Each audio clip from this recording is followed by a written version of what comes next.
네, 트럼프 미국 대통령이 우리 시간 새벽 6시 57분에 돌연 한국 제품에 대한 관세를 15%에서 25%로 올리겠다고 밝혔습니다.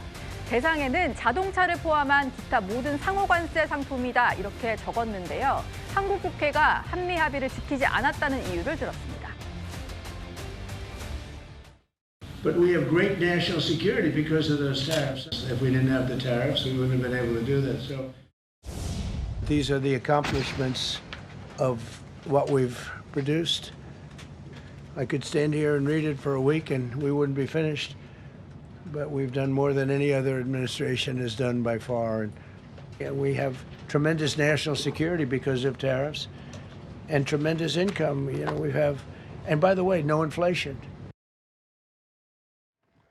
네, 일단 소셜미디어에 갑자기 글을 올린 거고요. 15%에서 25%로 다시 인상하겠다 뭐 이런 얘기를 했는데 정확하게 언제부터 올리겠다 이런 추가적인 설명은 없었습니다. 이인철 소장님이 도착하셔서 이거 좀 여쭤볼까 하는데요. 적용 시점도 밝히지 않고 갑작스럽게 이런 글을 올린 이유가 뭘까요? 트럼프 SNS의 나비 효과입니다. 오늘 왜 이게 1위가 돼야 되는지 저는 참 참담한데요. 네. 코스피가 5,000시대, 코스닥이 1,000시대를 동시에 종가 기준 열어서 이 뉴스를 저 뉴스가 블랙홀처럼 빨아들이고 있습니다. 트럼프 대통령의 의도는 분명합니다. 한국이 지금 입법권을 이유로 관세를 미리 낮춰줬는데 왜 투자를 미루지?에 대한 강한 의구심을 제기하고 있는 건 맞습니다. 근데 속내를 좀 들여다보면 미국 내부로도 지금 굉장히 지금 쫓기고 있는 상황이에요. 이민자 문제에 대한 내부 반발, 그리고 그린란드 문제, 캐나다, 유럽연합과 사사건건 부딪히고 있습니다. 중간 선거 앞두고 지지율은 최악입니다. 이 가운데 가장 크게 먹힐 게 뭐냐? 가장 자랑스러운 게 뭐냐? 한국이라는 카드예요. 한국은 경제 규모 대비 가장 많은 공장, 현재 전 미국에서 20여 개 공장이 동시다발적으로 지어지고 있어요. 그래서 매번 선거합니다. 코리아 넘버 원. 그런데 이렇게 지연된다? 아마 기억하시겠지만 한미 관세 협상에 깨알 같은 단서가 있어요. 매년 200억 달러를 투자하지만 우리나라의 외환 시장을 고려해서 탄력적으로 적용할 수 있다. 야, 첫 해부터 200억 달러가 안 들어올 수도 있겠네. 이건 막아야겠지. 라는 조급함이 들어 있습니다. 예, 조급함의 발로다 이런 말씀이셨고요. 근데 글을 읽어보면 한국 국회가 합의를 불이행했다 이런 표현이 좀 등장을 해요. 그러다 보니까 우리 국회가 대체 뭘 안 하고 있냐 이런 얘기들이 오늘 하루 종일 나왔었는데요. 김진욱 특보님, 정치권에서는 여러 가지 말들이 좀 분분한 것 같아요. 뭐가 제일 문제라고 보십니까? 그래서 지금 미국과 우리가 합의한 내용 중에 우리 정부가 이행하거나 또 우리 그 국회가 이행하지 않고 있는 부분이 무엇인지 솔직히 잘 납득이 되지 않는다라는 그런 얘기들이 많이 나왔습니다. 왜냐하면 작년 10월 말에 트럼프 대통령과 이 한미가 양해각서 MOU를 맺을 때 그때 나왔던 것들이 이 양해각서에 대해서 국회에서 특별법을 제출한다면 그 시점부터 지금 관세를 25%를 15%로 낮추는 걸 하겠다 해서 저희가 11월 26일 날 국회에다가 이 법안을 대미투자법을 제출을 했습니다.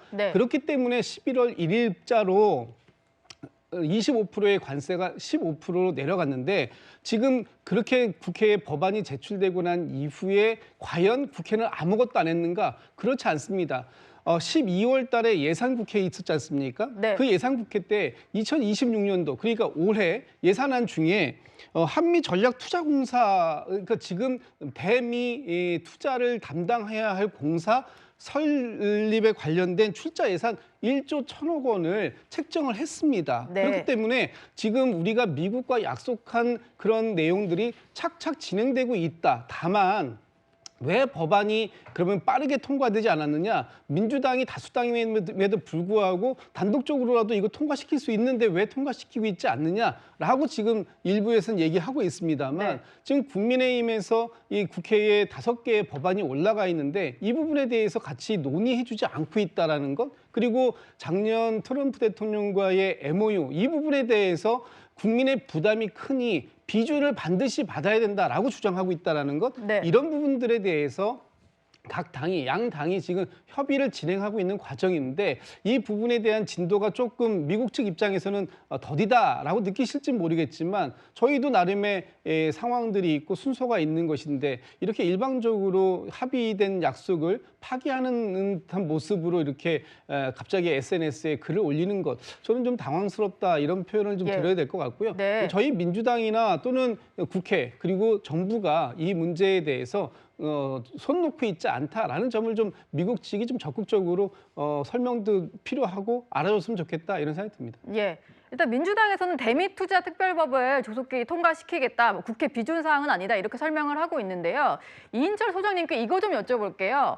얼마 전에 트럼프 대통령이 프랑스 와인에 관세 200% 뭐 이런 발언도 했었는데 말을 던져놓고 실제로 매기진 않고 뭐 이런 상황이 좀 반복되잖아요. 맞습니다. 이번은 좀 어떻게 그럴 걸로 예상하시나요? 오늘 우리 주식시장이 가장 정확하게 트럼프의 스타콕 세게 지르고 물러선다라는 거 보여줬어요. 네. 관세 타격의 가장 큰 건 현대차입니다. 현대기아차가 주가 시작하자마자 3% 넘게 빠졌습니다. 예. 지금 현대기아차는 제2의 붐을 맞고 있어요. 네. 자동차 주로에서 이제 로봇주로 날개를 달아서 비상하고 있는데 이 때문에 추락하고 있는 겁니다.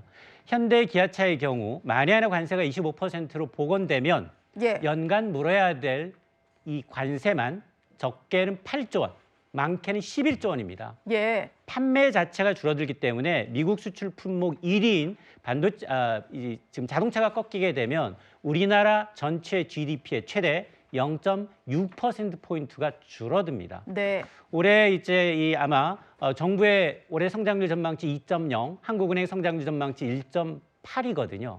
여기 3분의 1이 날아간다? 그러면 지난해도 반올림에서 겨우 1% 성장했는데 올해도 1% 중반이라는 겁니다. 자, 그러다 보니 지금 저는 이게 확전되지 않아야 한다. 그리고 이제 청와대가 밝힌 것처럼 합의의 의행 의지를 분명히 전달하고요. 네. 또 하나, 지금 너무 급해졌어요.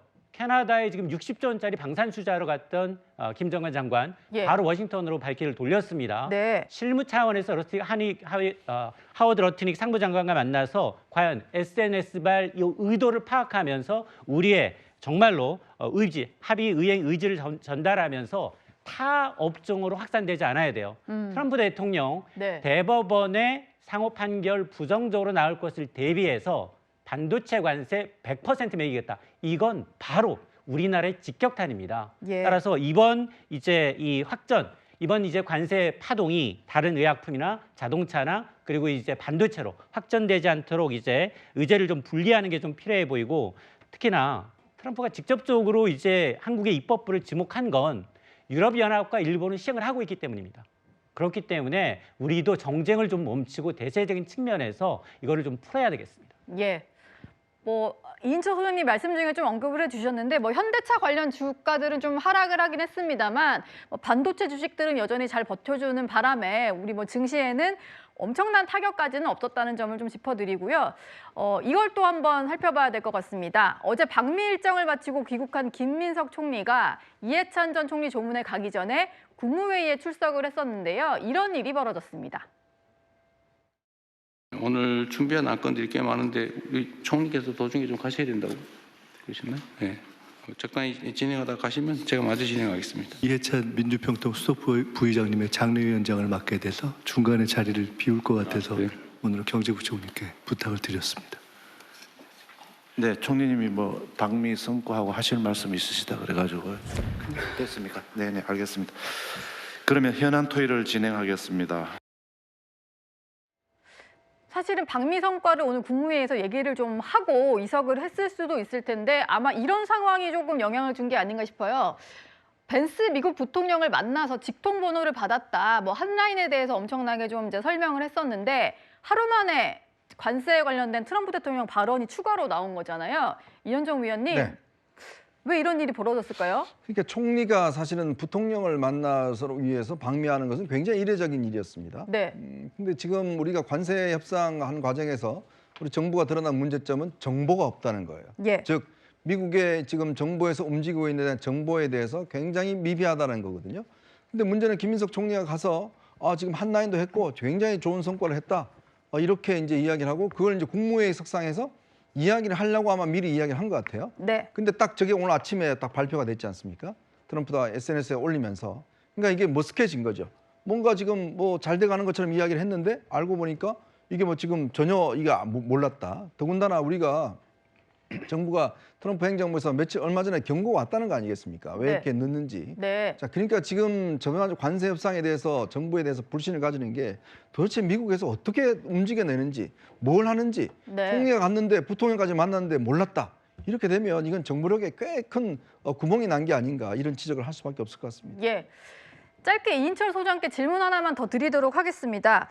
2주 전에 이미 경고장이 도착했다 이런 보도들이 좀 나오고 있는데 정부로 뭔가 문건이 좀 도착한 것 같긴 해요.